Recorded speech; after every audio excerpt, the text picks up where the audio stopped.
Hati sentiang lim vangi. Amen, Amen. Sa Tuhan anun kanay anun vangi. Amen, Amen.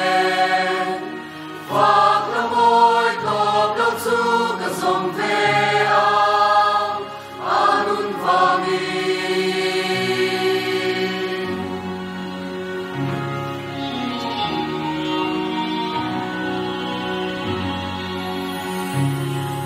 Kim đuôi chui xuân nhẹ chia về đông ngã cu ni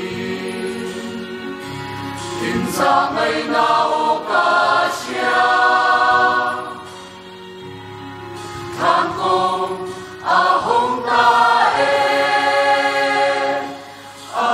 Amen, Amen.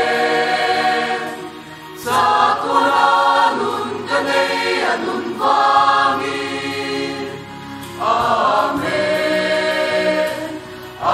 Amen. Phật là môi tộc đốc su cả dòng về anun vangi. Lom na ta kanay ta anun vangi. Lâu na so nga po. Hey hi ta sia kanun kamalang na po. Anun vangi. Lom na ta kanay ta anun vangi. Lâu na so nga po. Hey hi ta sia kanun kamalang na po.